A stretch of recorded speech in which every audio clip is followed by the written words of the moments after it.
All right, Perfecto. cool. So hi everyone, welcome back to our online chats at OccaSoftware. This is basically an onboarding meetings where I learn more about indie game developments from an idiot standpoint. Well, today we have John Draisey, who is super cool, just everything you can ever want from an indie game development. He's followed by Obama on Twitter, and I know that's a lot of what you guys want to be. The lucky ones. Anyways, but without me rambling a lot, so John, I know that you have a day job and the super game project, MotorCubs. Mm-hmm. Tell us more what it is about that you do. All right, so by day, I work in the construction industry, right? So I'm an animator, modeler, lighter. I make sure that we put out bids to get jobs. Like, say, there's a hotel downtown LA. There's a stadium, right? Like I worked on Raider Stadium out in Las Vegas, things like that. I help show how we're going to install the building, the scope. Everything has to be correct, down to the centimeter. Showing how we're going to install to help win the bid, build confidence with the owners, the GCs, that sort of thing. So I'm a self-taught 3D artist. I didn't think I'd end up in construction out of all things. I actually thought I'd end up in video games. And just by luck of the draw, getting some information off of Indeed.com like 8 years ago and getting the call, I was like, you know what? I am ready to not be a bank teller anymore. I'll just take anything at this point. And it ended up being a very good job, not just in terms of like work-life balance, but actually learning how these guys handle 2 to 3 year projects, which in hindsight is very similar to game development, where you have a lot of moving parts, you have a schedule, you have people with very different skills who have to respect each other across their scopes, right? Whether it's the guys in the field who are putting down steel or the person who's working in Rhino, sitting at their desk, they still have to communicate and they still have to send things back and forth. It's so iterative. If something goes wrong, there's no time for blame. You got to figure out why and then really get to the root of it. So it's a cool industry. Absolutely love it. And gaming is just something that I sort of dabbled with back in like early 2021. I've been asked, what about Unity? What about Unreal? So I decided, all right, I'm going to just jump in. And my strategy is not to start from scratch usually. This is how I started in 3D actually. Get the program, get some templates, buy something, pay someone, for a task. For 3D, the first thing I did was I bought a hotel scene for like $100 off of Turbo Squid, opened it, hit render, looked good, and just broke it down, turn things off, move it around, see how it works. That's what I did with Unity.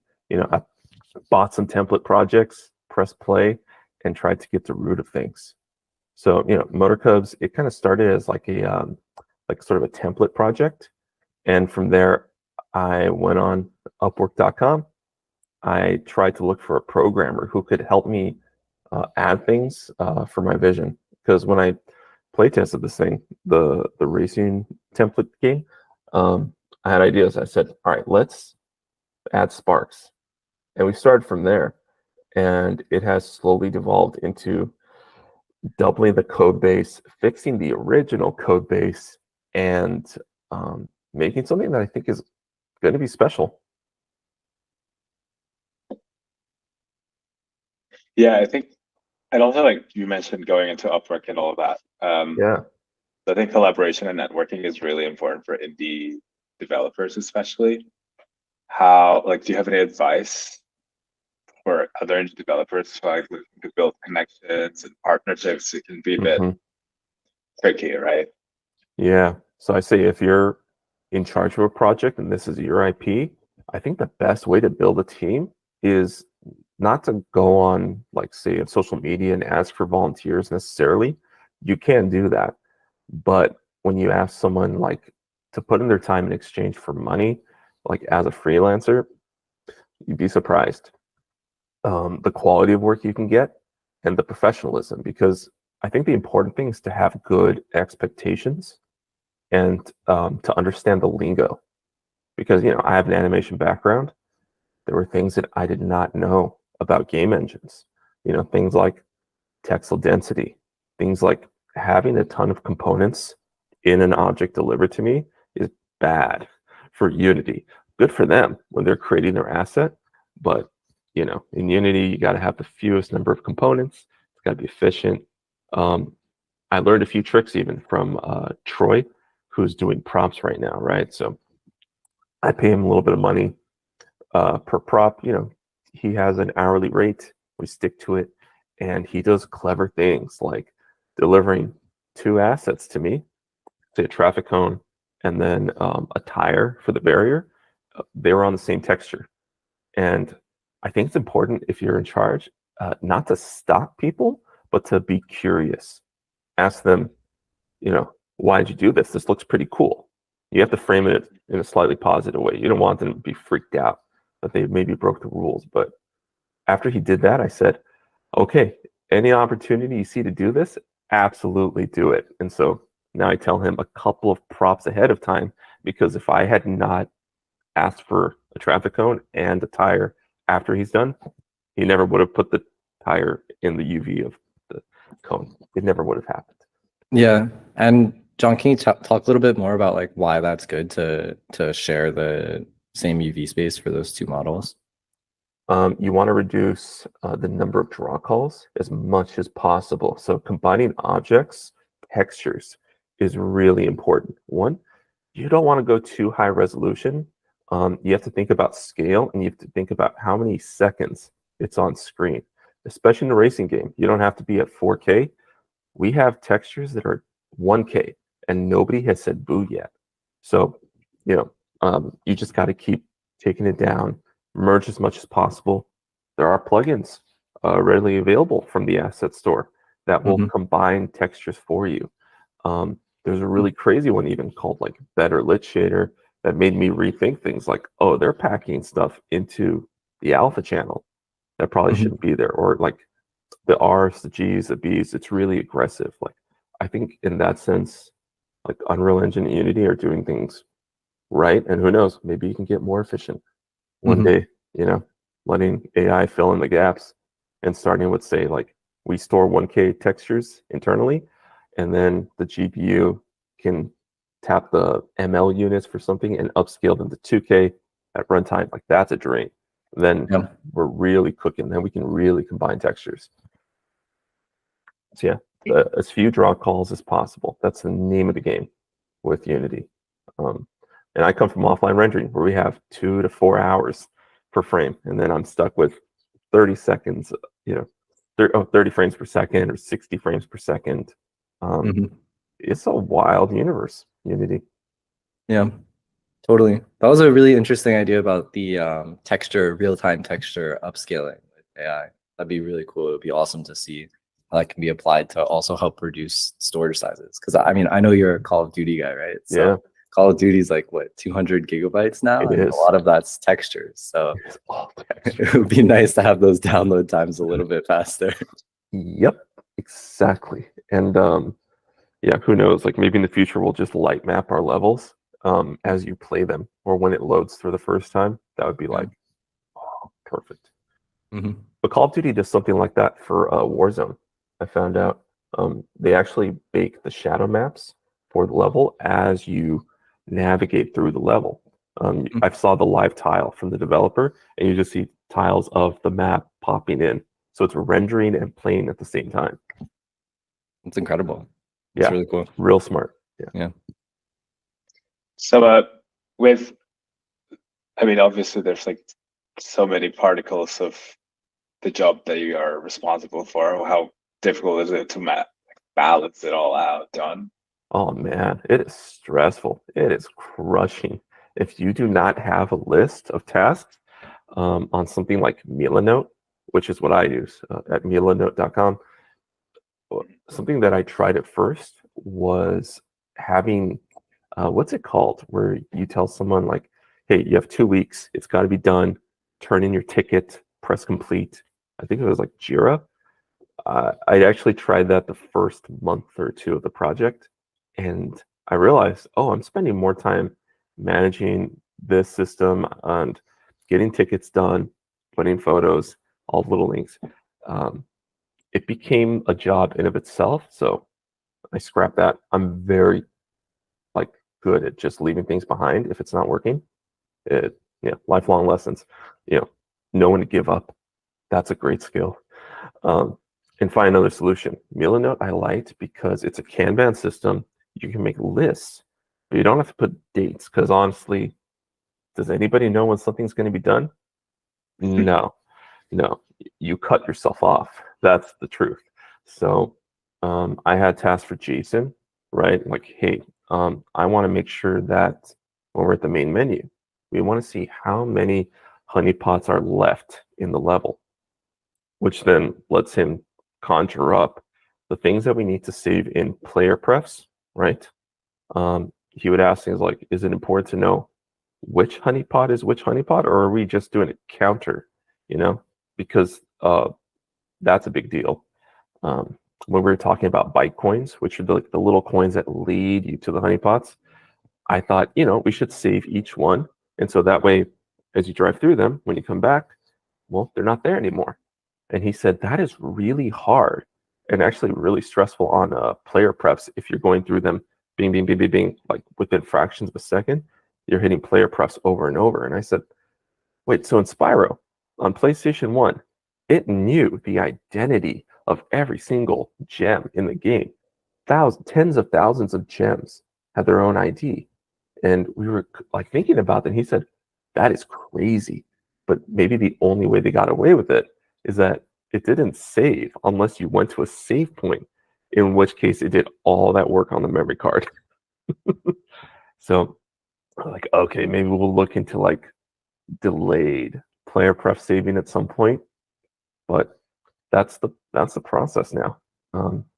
Just going through the list, hitting it up, and if he says, one, it's too difficult, or maybe we should go back to it later, that's fine by me. Because I guess the point is, when you're in my position as a game director, I think you're more sort of like a coach, and you have to be open to being told that's a bad idea, and that's in fact what you want to hear. This is bad for performance, or this could get glitchy. That's a red flag. What I like to ask is, okay, what is a simpler version of what I'm asking for? Because you're not going to come up with the craziest script that's 200 or 400 lines on day one. Oftentimes it is let's make sure this works with a debug.log. Okay, let's make sure that, say for the radio, music's playing, and when you press right on the controller, it goes to the next song. And as you iterate weeks, and I mean weeks later, suddenly that radio is playing two stations simultaneously. And when you press up, well, you don't start at the beginning of a song, you start in the middle of a song, just like real life. Things like that just come naturally. And so if you look at my Milanote, they're not the most detailed things. They're I want a radio that plays music. And then it sort of devolved into learning dictionaries for Unity and sort of tearing our hair out and then cheering when it finally worked. Yeah. And I think programmers actually make great game designers too. You ever seen the movie Yes Man? Yeah. Yeah. With Jim Carrey, right? Jim Carrey? Yeah. Great movie. Anyone who wants to get into business should watch it, because if you become a no man, well, people just learn not to share their cool ideas with you. But if you're a yes man, well, you can say, that's a bad idea later, 20% of the time. But 80% of the time, it's probably a really good idea, because even my ideas, 20% of them, not good. And I'm upfront with that. That's realistic. 80% is a good batting average. So yeah, definitely. Yeah. Talk to your team, trust your team. If they have a cool idea, don't respond too fast. Think about it, write it down. Maybe it is going to improve it. And honestly, with games, you just never know unless you implement it and play it. Yeah. That's totally true. Like a big part of it is actually trying it out and seeing how it feels in context. Because when you're just imagining it, there's so many elements that you might not. It's just hard to visualize and to paint a mental picture of what it would actually feel like to interact with the system. Right. Everyone's imagination's in their heads, but once it's in game, it's indisputable. That's a big thing in product management too. Like about when you're thinking about working on a new, consumer application or something, you would make like even just super rough mock-ups or prototypes or like wireframes that you can interactive wireframes, for example, where it doesn't really have all the functionality, but it lets you kind of have a shared vision for what you're working on. And so in gaming, it's very similar. Really need that. Yeah. Iterate fast, share right away, get the feedback internally. Can you talk a little bit more about the game that you're working on? Sure. So I'm working on MotorCubs RC. It is a RC racing game set in Monument Valley. The idea is that humanity is long gone. They've had their time. Now the bears have risen up, taken all their stuff, and basically copied their society and found some cool spots like Monument Valley. They found RC cars, and their logic's a little different. They just want to have fun all the time. So they've set up a tournament, and they're battling it out every summer.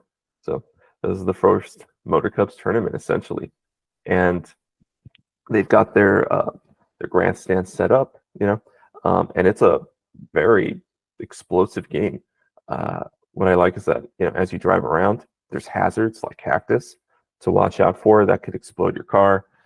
If you fall off, same deal. It's just car parts flying everywhere. My goal with the game was to make the most Michael Bay RC car game ever.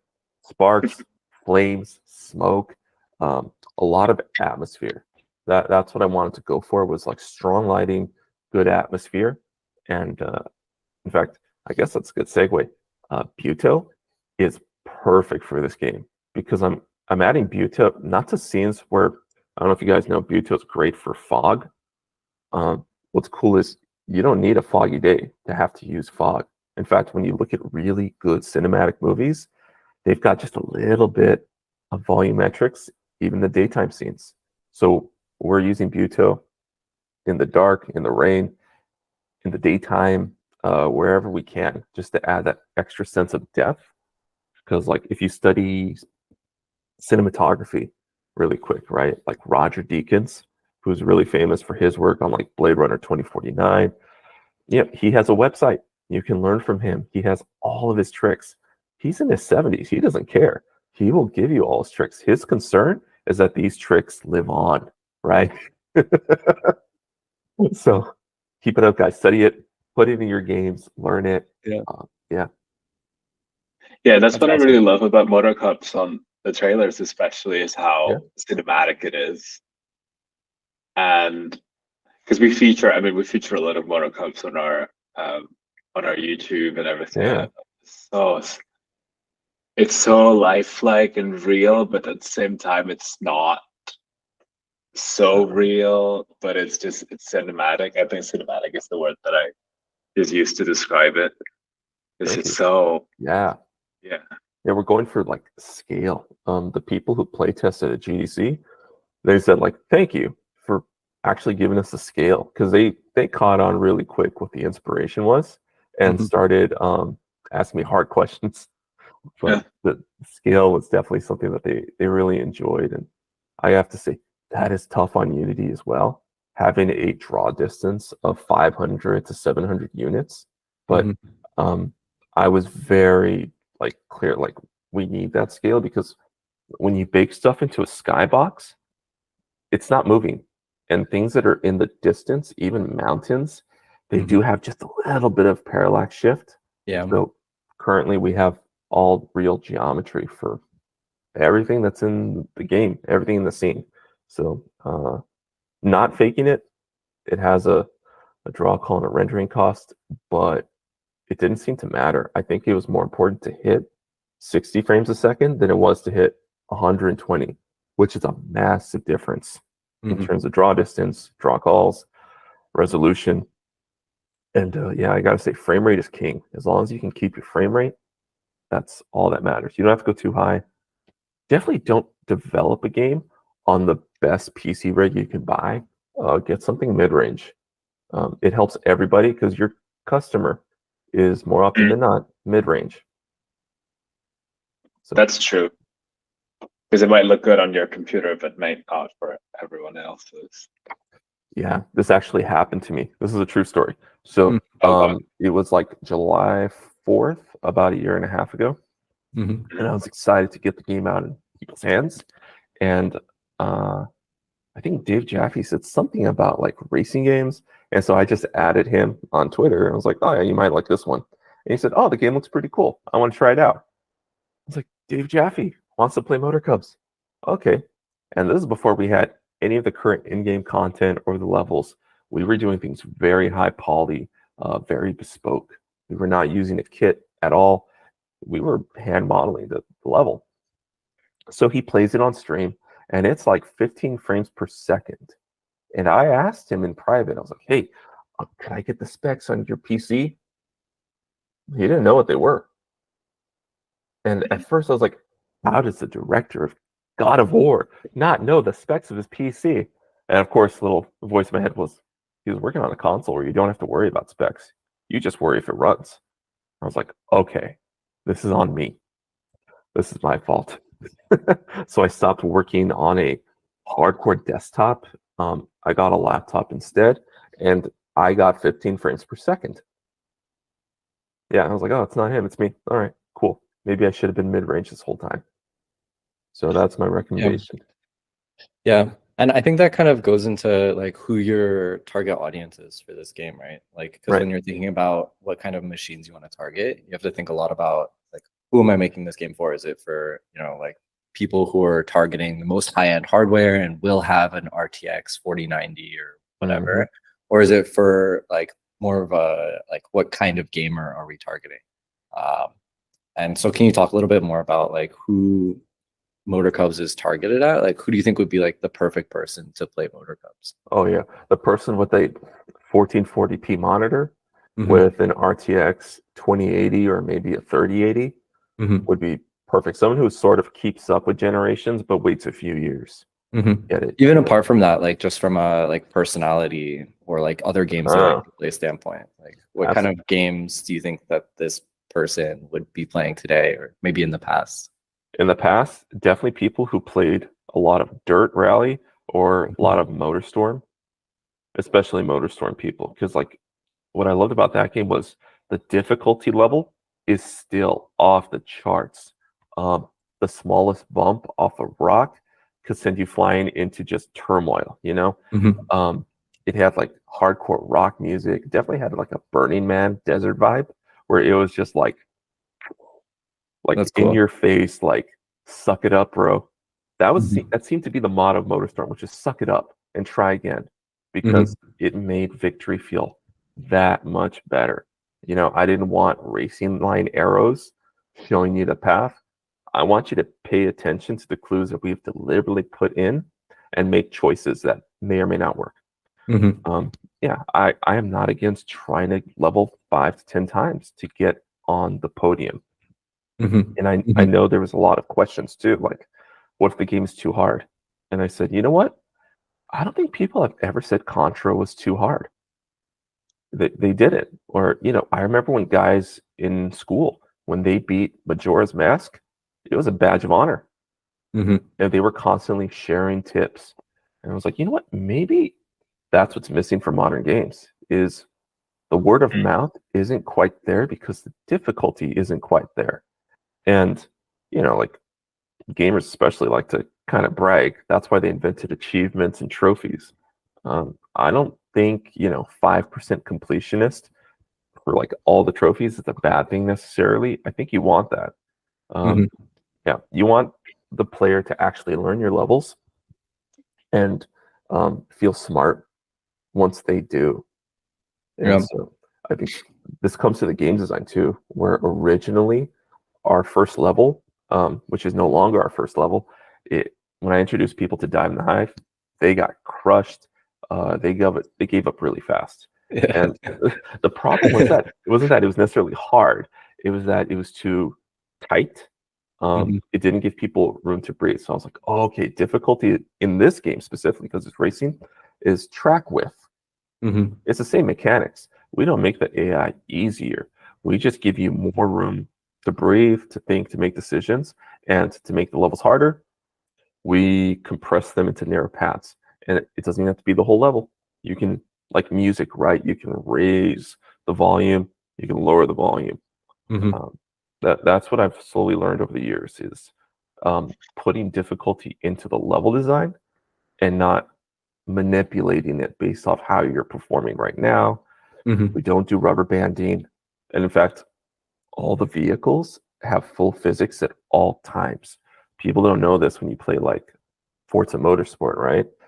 If the car is on screen and it's within a certain distance of the player, full physics, full AI. And as it gets further away, they implement a level of detail to the AI and to the physics to help you run at a higher frame rate. And that's important because then you can have more cars. You can have more complicated physics. That's the trade-off. That's why they do it. They don't do it to be like shady. They do it because they have to hit certain targets, design ideas. But that's our game. We have, I'd say, simplified physics in order to have 16 to 24 vehicles all the time. You can just move the camera in the level, and I do this a lot. And I think more, I don't know if all directors do this, but they should definitely do it, which is just watch your game play itself. No humans interaction, and you'll be surprised. You can just screen record and say, everyone is dying at this corner, and then hand it off to the level designer, and they have undisputable proof, and there we go. It's fixed the next day. Interesting. And it's a multiplayer game too, right? Like there'll be an online multiplayer element as well. Yeah. There are also local multiplayer too. Yeah, we started with local multiplayer because online is so scary in terms of like the structure of it, the cost of it. I know right now, and I agree with players that DLC has gone off the rails in terms of what they charge for and how much. But the reason that DLC was started, generations ago, was to pay for the servers, which do have a cost. No one's building racks of servers. The cloud is just someone else's computer, and that computer has uptime. It has electricity. You have to pay for internet. So I know we get asked a lot about DLC. I do plan to have expansion packs. It's awesome, right? Like here's 8 levels with a theme. Here's like 8 cars, and it's a big chunk. You would still have to unlock them, right? No, there's no free lunch here, but that's part of the fun. Is I want to learn the level. I want to get at least 3rd place. I want to start unlocking things and just keep that game loop preserved.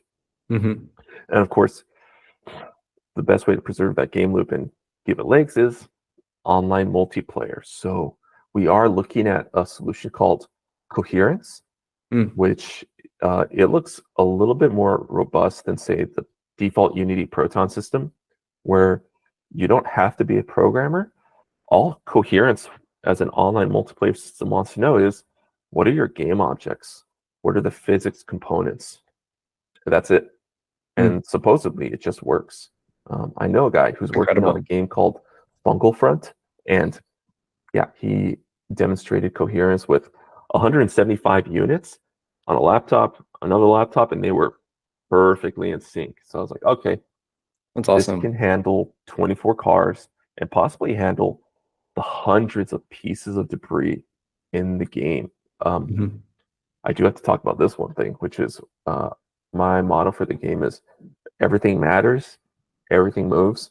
When a car explodes, it should leave behind pieces of the car that then become obstacles.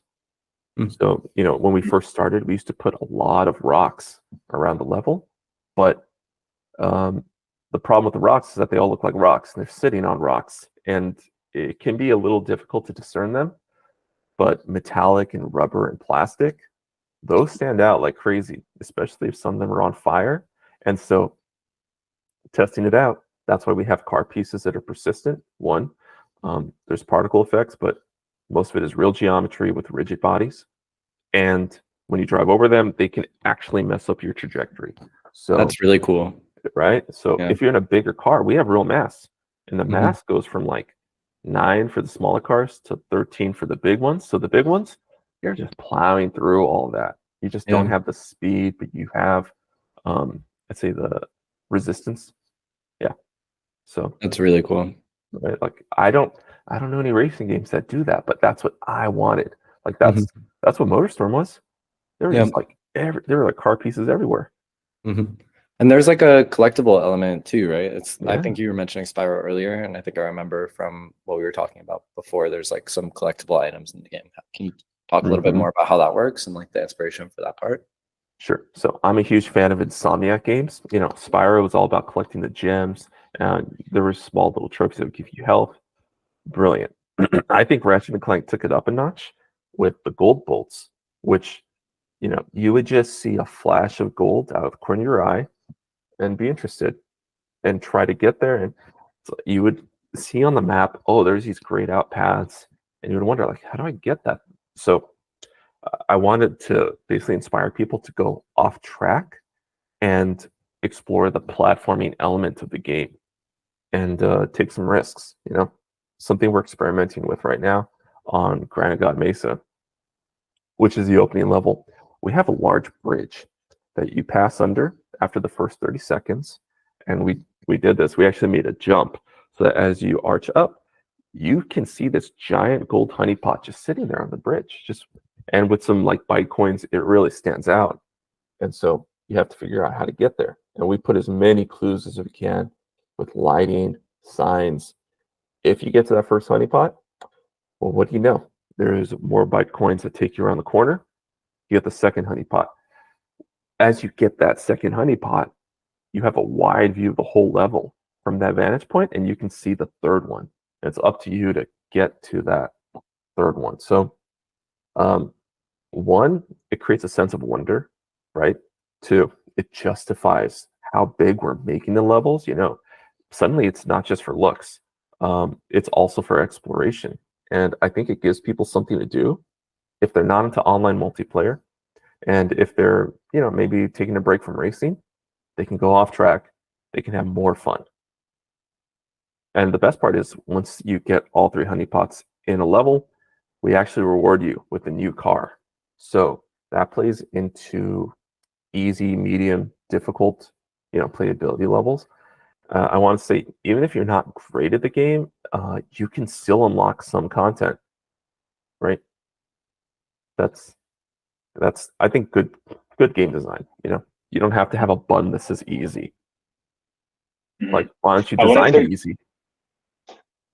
I wanted to get back to like what you spoke earlier, how the game designs and difficulty that is missing in the like modern games, and that's why people talk about word of mouth is quite low. And I think that's really cool because then the marketing is already intertwined within the game design. Can you talk to me more about how you like? Is there anything else that is marketing strategies that are within the game itself? So when I started putting marketing cameras in levels, right, to just one, it was good for debugging what's going on. You know, when you're playing, it's a very different vantage point. When you have a marketing camera with the camera looking backwards, because it's cinematic, right? To have the cars coming at you, looking at the butt, it can only give you so much. But looking at the face of the cars and seeing how they intertwine and not seeing the track coming from behind you, suddenly you see the gaps, and you realize the set dressing could be better. And it does help with making the levels look more cinematic, because suddenly, you know, if you don't have the budget for CG trailers, it puts pressure on the game to look better. And you know, you could attempt it with higher res textures, but honestly, the best way is just better lighting and messing with the sun, adding additional point lights to boost bounce light in dark areas. You become hyper aware after watching footage for hours from these like marking cameras, which are pre-animated on rails, right? All you have to do is switch the active camera in your Unity scene, and watching that, you come up with more ideas. Like, you know, I've seen this turn a lot in all the footage, all the clips from, say, Sidewinder Spin level. they all kind of look the same. And so you think, you know what? Let's get some volumetric lights in that dark chasm at the bottom, and suddenly you get some parallax from the light beams coming at you. Like, that's cool. But we keep spinning around. Like, maybe we should play into that. What if we had a tornado in the scene? That would play into the Sidewinder naming convention. So we put a mini tornado, and then we put a big tornado in there, which then led to, you know what? We don't have tornado physics. Like, these are RC cars. If there's even a little duster, like a little Sidewinder, a dust devil, that should actually pull the cars up. So that's next on the list, is we should have actual physics, like pulling you up, changing the gravity a little bit, and making it scary, which I know is going to lead to another thing on the level, which is, well, you can't just give us a track like this and a tornado this wide. So you're going to have to widen the track a bit. So that's the snowball effect. It's the, what'd be cool? And I think doing your marketing early, coming up with trailers early can help with that. Getting low engagement numbers on your first trailer can be a great lesson, which is, whatever's happening here, it doesn't need to be put away. It needs to be supplemented, right? It's like there's not enough salt in your dish, right? There's not enough sweet. It needs more flavor. It's not necessarily bad, just needs more flavor. So think about what you can add that would excite people. So second trailer we put out, it's got 600 views now, or likes. It's got 600 likes, which is really good. So I'm like, okay, we need to play into this. So now I have teddy bears on fire, and people are engaging with that. They love the teddy bears on fire. And it was my programmer who one day said, how come they just roll around? Shouldn't they explode? I said, let's pause what we're doing. Let's actually do that. I want to see this. And we just halted, pushed everything to the side, and focused for a day on teddy bears exploding, leaving cotton balls, leading to more questions like, well, if they're all on track all at the same time, that's a drawn CPU. So we shrink them and then they disappear. We have a script now that'll actually disable game objects after 5 seconds or 10 seconds. So we're thinking about performance because I'm recording the gameplay live. It's funny, when you can't pre-render anything, you still keep frame rate in mind for the marketing. So it's got to look good. It has to perform good, and it has to be inspiring when you watch it in the trailer. That's like the triangle. As a game director, you're obviously responsible for a lot of these elements, right, in the process. Yeah. When you first started, what was the most difficult part to learn? Or how did you start at it, actually? I think the most difficult part is, and always will be, I'd say the programming, because you're setting up so many variables, conditions. There's a lot to kind of wrap your head around, like enumerators, thinking about whether what you're doing is part of the update system or the fixed update system or the enumerator and being called once in a while. Definitely be aware of if you're turning things on and off and you have timers on them, not to use the exact same time and to intentionally delay load things. I've noticed as I scroll through our car controller, we have stuff that says wait 0.2 seconds because sometimes you have to give Unity a quarter second to catch up on things. It's not always right now. There's an order of operations. Just being aware of that is definitely key. I mean, if you want to jump to Unity, I'm telling you, download it. I'd say 2022.3 LTS. Always do LTS. Never get the alphas and betas because so much changes and so much is broken sometimes. They're just adding stuff, and sometimes it feels like they're not checking, but it's testing. You can't test for every condition. It's not intentional. But stick with LTS, and you will be solid. Download a game project. If you love, run and duck shooters, look for a run and duck shooter gaming template. The best test you can do is try and connect a controller to this game template that you bought and play it, and finding out, oh, it doesn't support controllers. Well, why? Because supporting controllers is difficult. Maybe you need a common controller, like a Windows controller, because you're on Windows. So it's like, okay, Xbox controller is working, DualSense is not working. Again, why? So like, if you want to get into game development, you want to be a director, I'm telling you, you have to go into the weeds and you have to suffer a little bit. Definitely put in the time, because there's no substitute. There's no single YouTube video you can watch to gain the knowledge and expectations and the roster of questions to ask someone in 3D art, somebody in music, someone in programming, someone in marketing, someone in props, someone in level design. They're very different lingos, and you have to actually bring it all together, kind of like a coach. Yeah. And it's not a superiority thing. It's not like I'm the director and you all have to listen to me. It's I do have this vision and I want the best product possible, and I have to trust that they do too. If there's something that's just like, no, it's a bad idea for this, you have to speak up and be confident and have reasons why. It can't just be, I feel like this is bad. You have to have an empirical sentence that explains why this is a bad idea. And it has to come from experience. Yeah. That's it. I love that. I mean, yeah, that's it. I think that is pretty much the end of my questions. I don't know if Michael has more questions to ask, but that kind of really sums up what I want to ask from you, like want to know from you from this conversation. So thanks so much. That's actually really great. That's super great insight. That last bit of just, yeah, actually directing. It's about humility, actually. Yeah. Yeah. You need to gain a lot of technical knowledge that you don't know what you don't know. Right? Yeah. Now I know, oh, PCM is the best audio format for Unity because it doesn't do any CPU work. Yeah, it's going to use a lot of storage, but I had to argue. This is what we're using, even though, say, in the programmer's experience, he had been using a different format, but I had read the documentation and I explained it, and he said, shit, I don't know. I thought because this is the default format, like, why would I use PCM? And I was like, it's funny, right? Because Unity is, in a sense, kind of more mobile oriented. And there's a reason for everything. You just got to find the reason and know and be able to, you need to be able to make decisions, informed decisions. They can't just be your personal decision.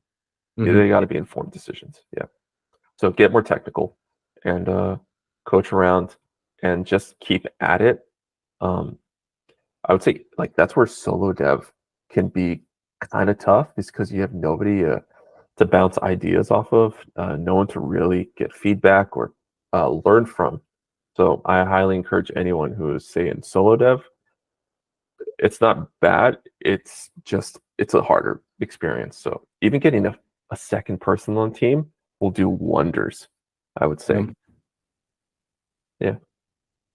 How would you get a second person? Oh, a second person? I would go on, that's what I did. Go on Upwork.com and ask people, hey, submit your bids. You'll quickly find out how expensive game development can be if you're paying people a proper, day rate. But you can also meet people who are very skilled, because someone's not going to charge you $300 a day unless they're pretty good at it, and you can get a sense for their personality.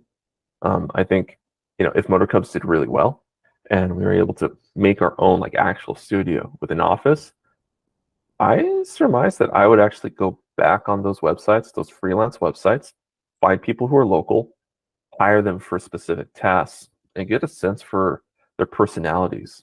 Because you don't want to work with people who are too dissimilar personality-wise from you. In fact, if it's your group, your company, you set the tone, and that becomes just this growing pyramid of people who hopefully are the same personality, and understand each other, are smart, and I'd say aren't very temperamental. At least that's what I look for, because I am pretty zen most of the time. Yeah. So that's the kind of people I like to work with. Also, I like MotorCubs. yeah, people are really dedicated to their craft, but Yeah. I think Do- that's do those. perfect as well.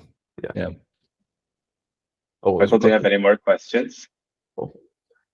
John, is there anything that you'd like to, share before we wrap up about, what you're working on or anything that we didn't get to?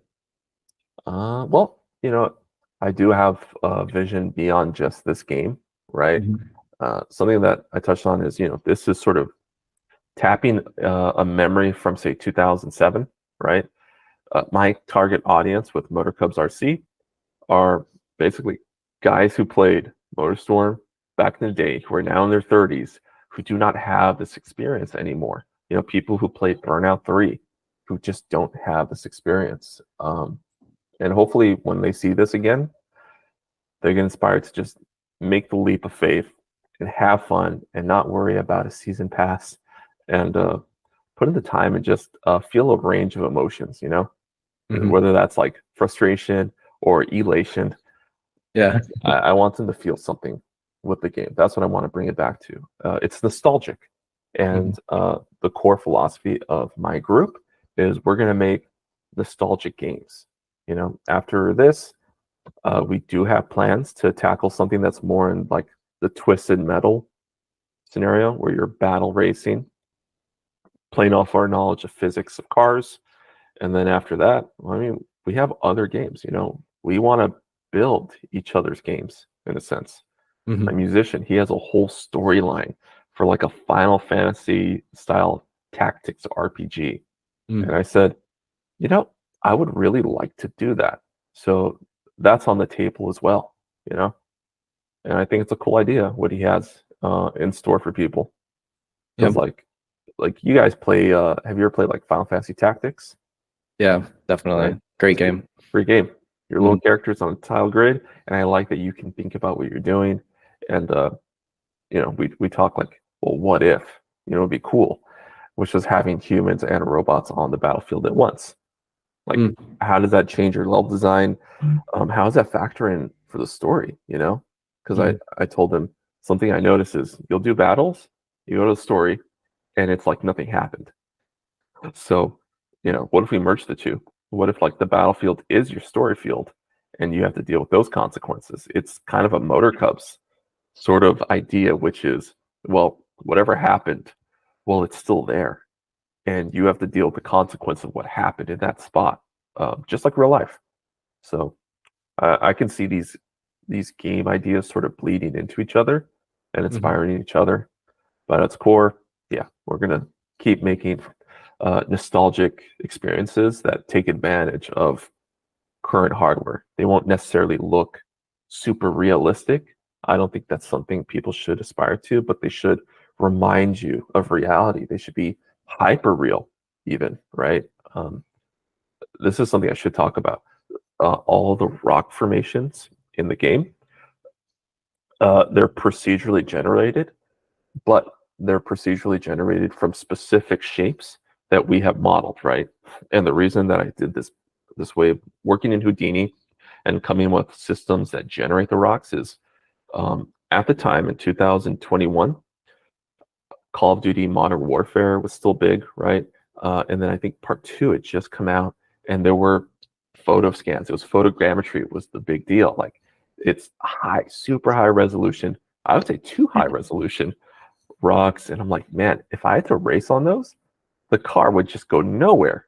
It'd be crazy. And I also thought everyone's product is going to look like my product.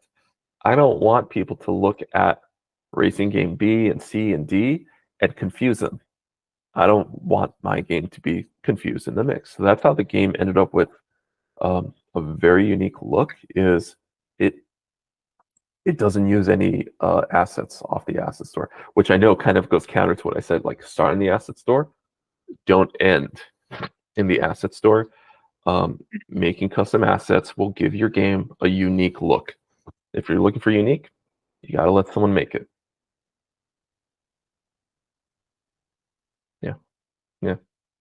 Ooh, I got to talk about one more thing. Audio. I'd say music. Okay, so we have a lot of rock music with a lot of bass, and that's tricky right now. That's what I'm currently dealing with, which is how do I balance this crazy rock music and the sounds from the game. It's an ongoing issue. It's something for me to learn, and I might have to hire someone to come in and and teach us and maybe give us, that extra leg. Use something like WY's balance out the audio. Yeah, and kind of focus on mastering it and making sure that everything sounds coherent and sounds really good as the players like playing through the level, and they can hear what's going on if there's like a car coming up behind them, for example. Right. And not use the CPU as much, and who knows, like improve it. Yeah, we'll see. Awesome. That's an ongoing journey.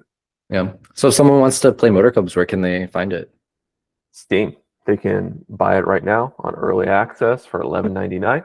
We have 8 levels. We have 16 vehicles, and it should perform pretty well on, like, say, a fairly recent like Intel chip and the RTX 3000 series. It'll definitely work good. Right now, warning, it's not going to perform the best. Reason being, we actually put too much detail into the rock formations.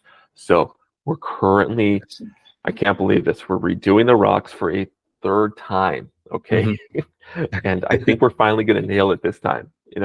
Proper quad flow, just enough to look good, but not enough to kill your GPU. We're pushing like 40 million polygons on Granite God Mesa. I want to take that down to 10, and we're golden. Then it'll run 2000 series just fine. Nice. That's awesome. All right. Well, that's really exciting. I mean, it's super cool, and I think people will really love to give it a try. Absolutely. I'll make sure to give it a link in the description. Thank you. On the video, so everybody can access it easily. Awesome. Thanks, Arya. All right. Well, we're at the end of our conversation. Thanks so much for coming and joining us, John. Yeah. Nice, Michael. Thanks, John. Arya. Nice chatting with you. Thanks for your time. Awesome chatting with you too. Good to say bye to everyone, and thanks for watching. Thanks. Bye.